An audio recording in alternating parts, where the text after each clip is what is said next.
ಮರಕ್ಕೆ last year ಎಷ್ಟು ಕೊಟ್ರಿ? 700 ಮರಕ್ಕೆ 700 ಮರಕ್ಕೆ 5.5 ಲಕ್ಷ ಕೊಟ್ಟಿದ್ವಿ. 5.5 ಲಕ್ಷ ಕೊಟ್ರೆ ನಮ್ದು ಅಕ್ಷಯ ಸಮೃದ್ಧಿ ಆರ್ಗಾನಿಕ್ ಗೊಬ್ಬರನು ಹಾಕಿದ್ದೀರಾ, ಪ್ಲಸ್ ನೀವು ಜೀರೋ ಕಲ್ಟಿವೇಶನ್ ಎಲ್ಲ ಮಾಡೋದು, ಕೈಯಲ್ಲೆಲ್ಲ ಕೆಲಸ ಮಾಡೋದು, ಕೈಯಲ್ಲೇ ಎಲ್ಲ ಕೆಲಸ ಏನು ಮಾಡಲ್ಲ. ಒಂದು ಅಕ್ಷಯ ಸಮೃದ್ಧಿ ಗೊಬ್ಬರನು ಯೂಸ್ ಮಾಡ್ತೀರಾ? ಮತ್ತೆ ಎಷ್ಟು ಗಿಡ ಅಡಿಕೆ ಗಿಡ ಇದೆ? 700 ಅಡಿಕೆ ಗಿಡ ಇದೆ. ಅದ್ಭುತವಾಗಿ ಒಂದ್ ಎಷ್ಟೊಂದು ಕೂಲ್ ಅನ್ಸುತ್ತೆ, ಒಂದ್ ಖುಷಿ ಅನ್ಸುತ್ತೆ ಅಮ್ಮ. ಒಂದ್ಸಲ ಓಡಾಡಿದ್ರೆ ಒಂಥರ ನೆಮ್ಮದಿ ಅನ್ಸುತ್ತೆ ಮನೆಯಿಂದ ಬಂದು ತೋಟ.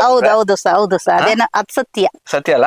ಒಂದ್ ಏನೇ ಆಗ್ಲಿ ಬೇಜಾರಾದ್ರೆ ಒಂದ್ ತೋಟ ರೌಂಡ್ ಹೊಡ್ಕೊಂಡು ಹೋದ್ರೆ ಏನೋ ಬರ್ಲಿಲ್ಲ ಅಂದ್ರೆ ಏನೋ ಇವತ್ ಕಳ್ಕೊಂಡ್ಬಿಟ್ಟಿದೀವಿ, ತೋಟದ ಹತ್ರ ಹೋಗ್ಲಿಲ್ವಲ್ಲ ಅಂತ ಅನ್ಸುತ್ತೆ.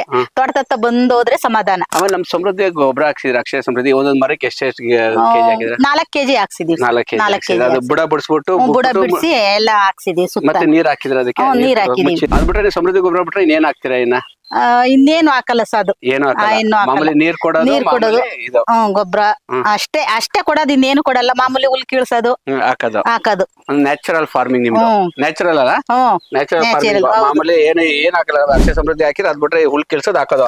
ನೀವು ಟ್ರಾಕ್ಟರ್ ರೋಟ್ ರೇಟ್ ಹೊಡೆಯೋದು ಅದು ಏನು ಮಾಡಲ್ಲ, ಕೈಯಲ್ಲೇ ಬಂದು ಹುಲ್ ಕಿಲ್ಸೋದು. ಹುಲ್ ಕೀಳ್ಸೋದು.